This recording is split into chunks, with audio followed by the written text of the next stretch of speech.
Today, I am going to discuss about the verification of Ohm's law.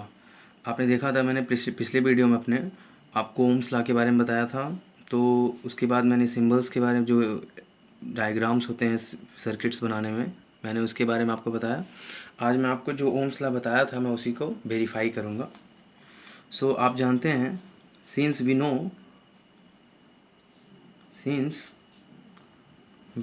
No from Ohm's law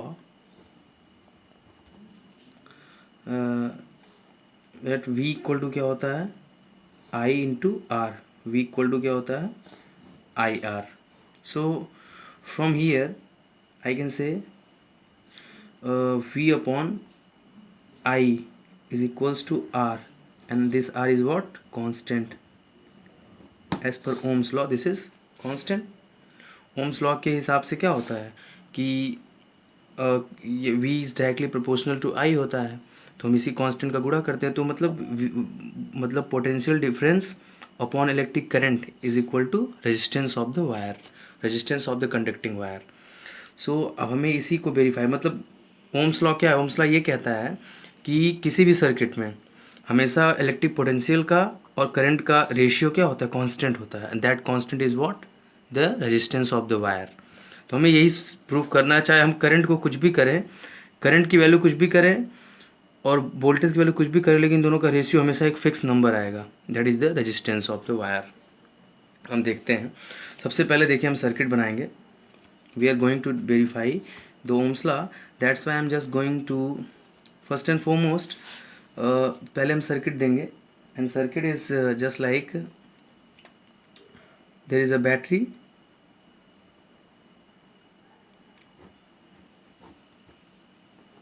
then we need a rheostat here, rheostat, and it's a key here, and I'm just coming here, and this is ammeter, plus minus ammeter, then it's a resistance wire. Now I'm coming here and just drawing the figure. This is rheostat, so this is plus, this is minus, this is our plug key, so I'll just only write key. This is your resistance wire, so here I have to add the voltmeter to measure the potential difference. Sorry, here there should be, it's a voltmeter, I have missed something. ये line यहाँ पे नहीं होनी चाहिए, ये मेरे mistakes हो गया, बीच में इसको गैप कर देंगे।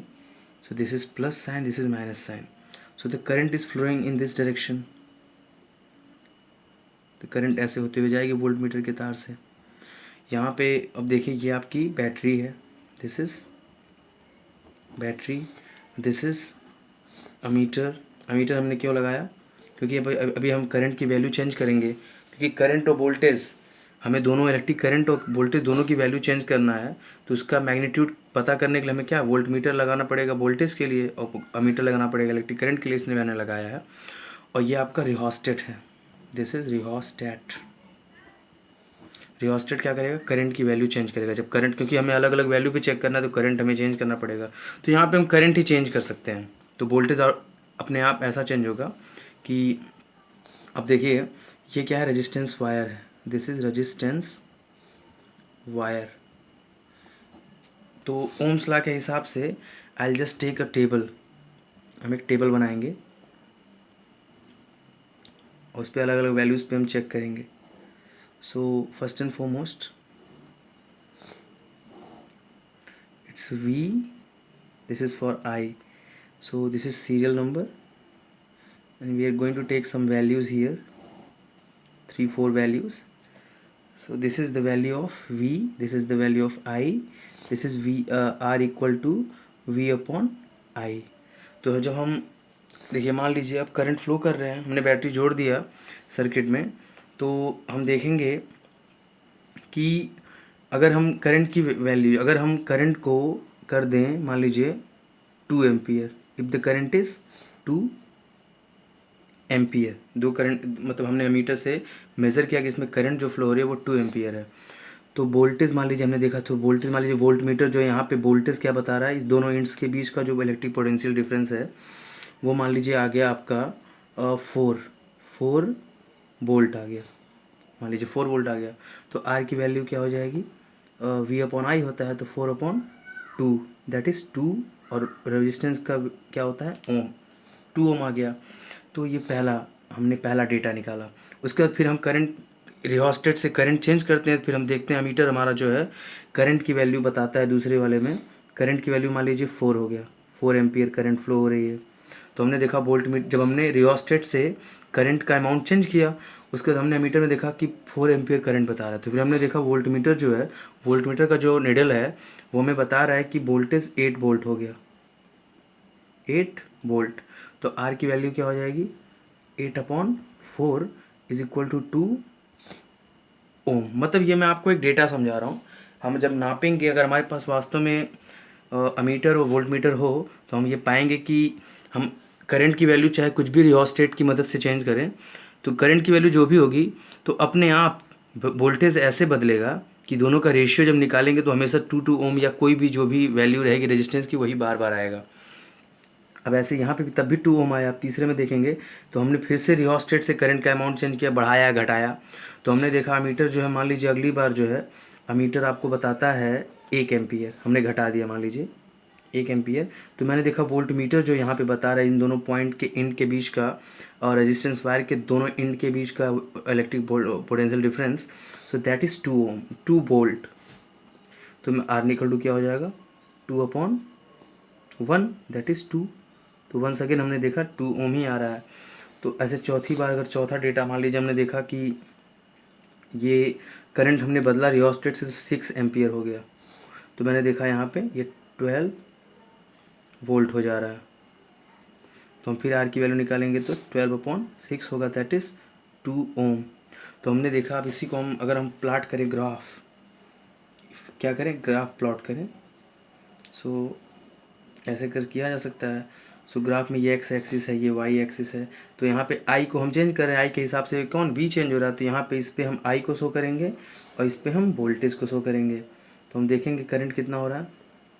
जैसे करंट हमारा हुआ 1 2 3 4 5 6, इस तरह से आगे बढ़ेगा। यहाँ पे भी 1 2 3 4 5 6 7 ऐसे आगे जाता जाएगा। तो यहाँ पे करंट की वैल्यूज़ को नोट कर लीजिए।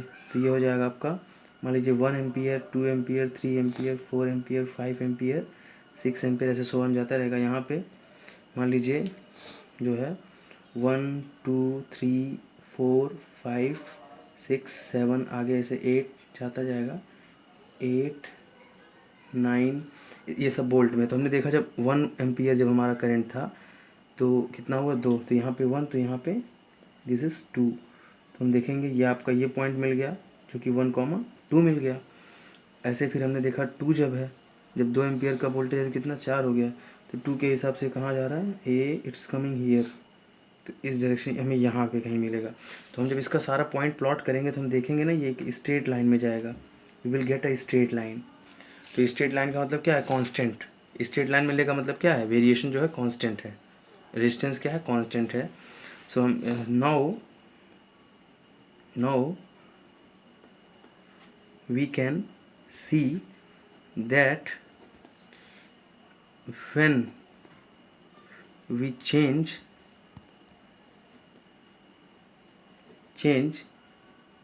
the amount of flowing current in the circuit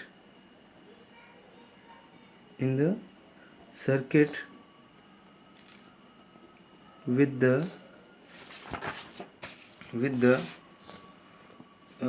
help of rheostat,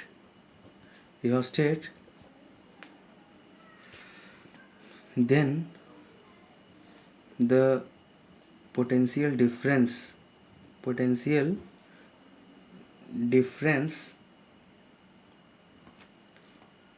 between two ends of the resistance wire is changing in such a way that the ratio of voltage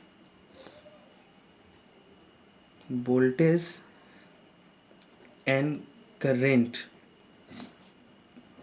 remains constant, which is R equal to 2 ohm. Hence this is the condition of Ohm's law. Now we have verified Ohm's law.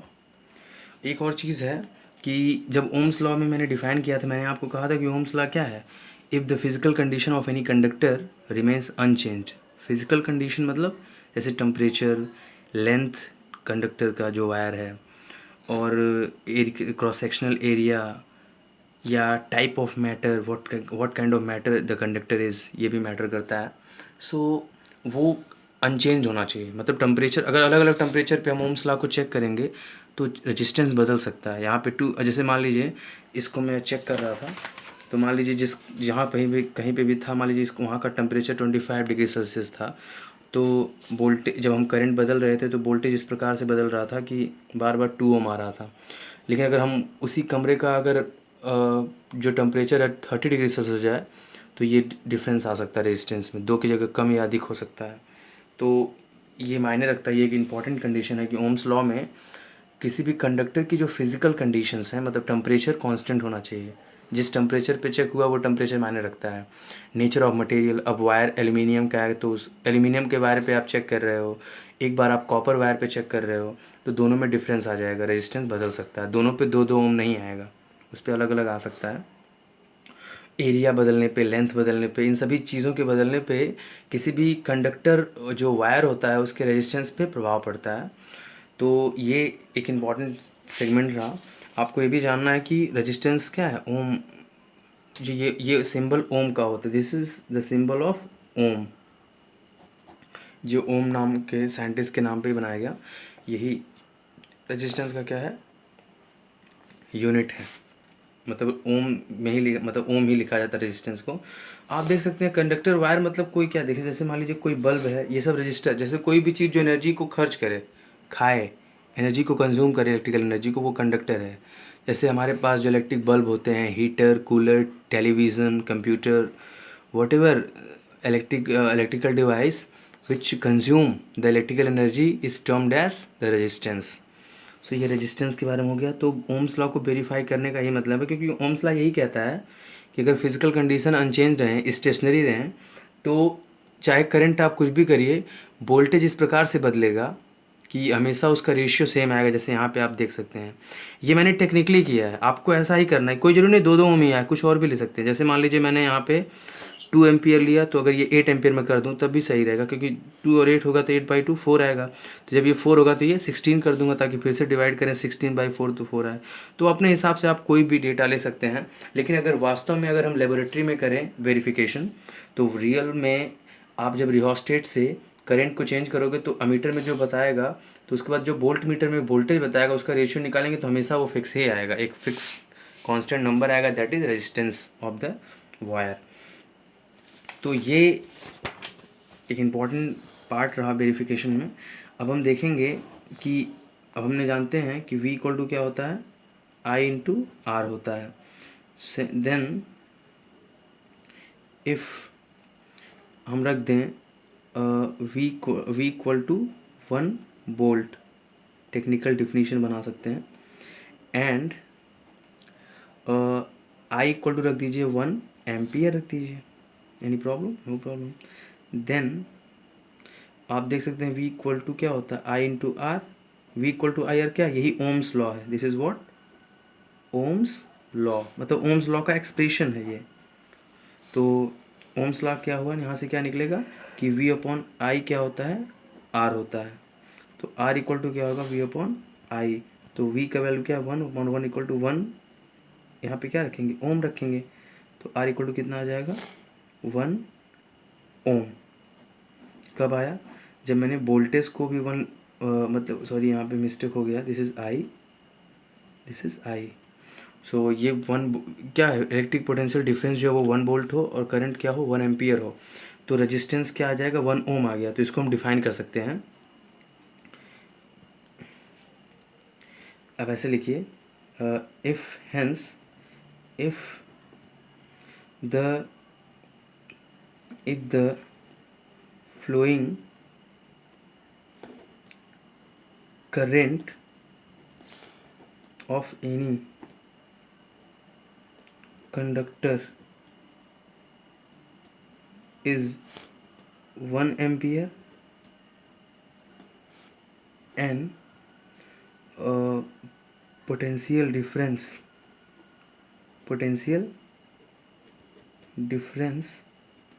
is 1 volt,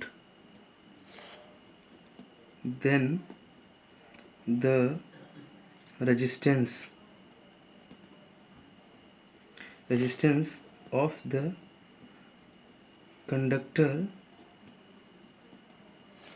will be 1 ओम। ये 1 ओम की definition हो जाएगी। अगर आपसे कोई पूछे what is the definition of 1 ओम, तो आप क्या कहेंगे कि अगर किसी कंडक्टर में जो फ्लोइंग करंट है अगर वो 1 एम्पियर हो और उस कंडक्टर के 2 एंड्स के बीच का जो पोटेंशियल डिफरेंस है वो 1 वोल्ट हो, तो उस कंडक्टर का जो रेजिस्टेंस होगा वो कितना होगा 1 ओम होगा।